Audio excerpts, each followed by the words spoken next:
I'm just grateful that the message is coming through. The message is coming through, and it's been a beautiful experience to see. So I appreciate all of you who are part of the YouTube family. The challenge that we have with YouTube is that people think that's the whole show, and then they're like, "You got to talk about this, that, and the other." And I'm like, "Baby, this is a 2 hour show, and you just watched a 16-minute clip." Like there's an hour and 44 minutes of content that you did not get, and so that's one of the challenges. I'm not quite sure how to navigate that, but it's fine.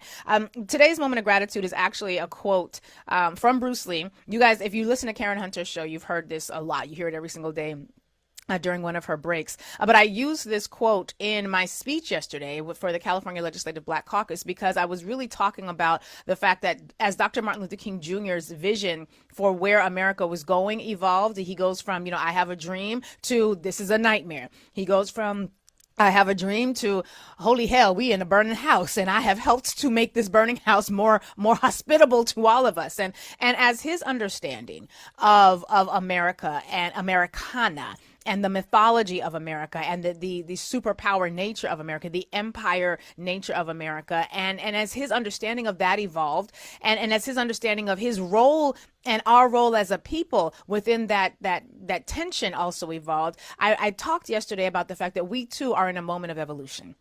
We too are in a moment where we have gone from, say it loud, I'm black and I'm proud, black is beautiful, black power, these very explicit outward facing declarations of who we are. And that was necessary for the time. It was necessary because prior to that, we had come out of an era where merely suggesting that black and power could occupy the same space could get you killed. Merely suggesting that black and beauty could be simultaneously, could equate each other was a complete rejection of the entire social order that said black and beauty can never occupy the same space because black was inherently in the white psyche defined as ugly. It embodied all of the negatives. So putting black and beautiful together was a revolutionary paradigmatic shift. Putting black and power together, a revolutionary paradigmatic shift. Putting black pride together, right? Being proud about who you are as a black person was a complete rejection of the social messaging that prior to that moment told us that the last thing you could be as a black person was pride or have pride in your blackness because being black was something shameful. Now, it wasn't. But white people created these concepts. White people created races. White people created attributes that they attributed to the different races. And they didn't do it because that was the natural order of things. They did it to justify enslaving everybody else and colonizing everybody else. Certified colonizers. And so as Dr. King was going, as I narrated a bit of the evolution that Dr. King, at least outwardly, was experiencing. We don't know when these tensions began or were things that he was wrestling with inwardly, but when he began voicing them outwardly, I referred to this Bruce Lee clip, or quote about water, right? And I'm going to read it to you now. It says, "You must be shapeless, formless like water. When you pour water in a cup, it becomes the cup. When you pour water in a bottle, it becomes the bottle. When you pour water in a teapot, it becomes the teapot. Water can drip and it can crash.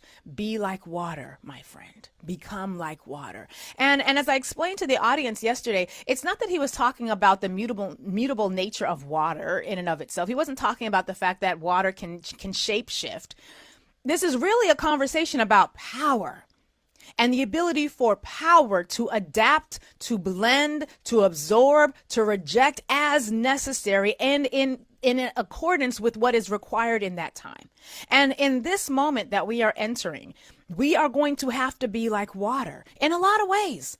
And what's important is to that final, almost the penultimate line that he says there, water can drip and it can crash. Because for a lot of folks, when we focus on this particular quote, it's more about water is this soft flowing thing and it's peaceful and it's calm. Let me tell you, have you ever seen images of a monsoon? Have you ever seen images of hurricane water and swept up into these powerful winds? The power of water to completely eradicate everything in its path is the part of the central theme that I draw from this quote. Now, water dripping, a lot of folks think about, well, water can drip. I don't want to be a drip of water. Did you know that a drip of water is what shapes mountains?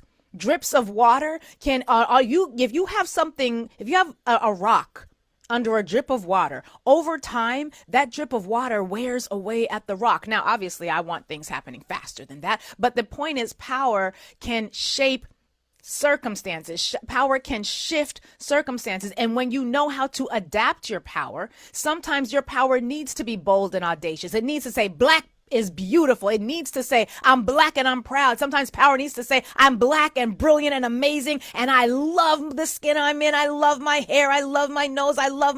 Sometimes power needs to do that. And then sometimes power needs to sit back and observe.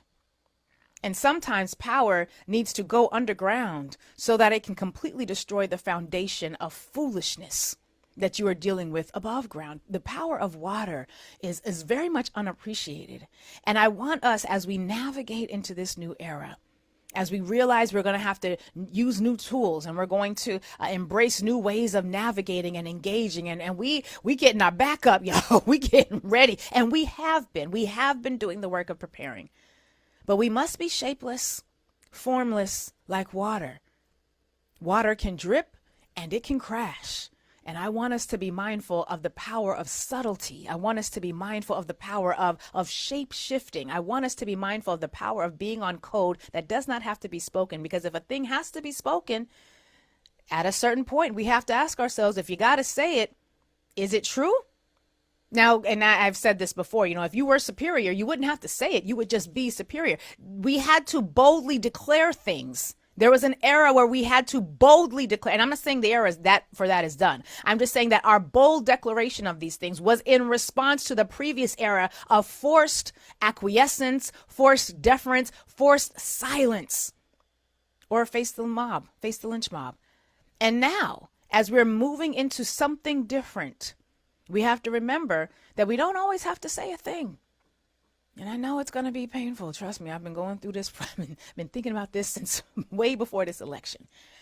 We're going to be able to tap into a different set of power, keeping the benefits of the tools that we already have acquired, but also being clear that our ability to shapeshift, our ability to drip, and our ability to crash, and in each of those examples, being able to completely change the landscape, it's going to matter. It's going to matter greatly. My friends, I don't know what it is today that gives you a sense of joy or gratitude or appreciation, but whatever it is, I want you to hold it, cherish and nourish it, and sprinkle as much of the juicy goodness of it as you possibly can into the lives of other people, because Lord knows, and the ancestors do too, we could all use a bit more of it. And that, my friends, is today's moment of gratitude.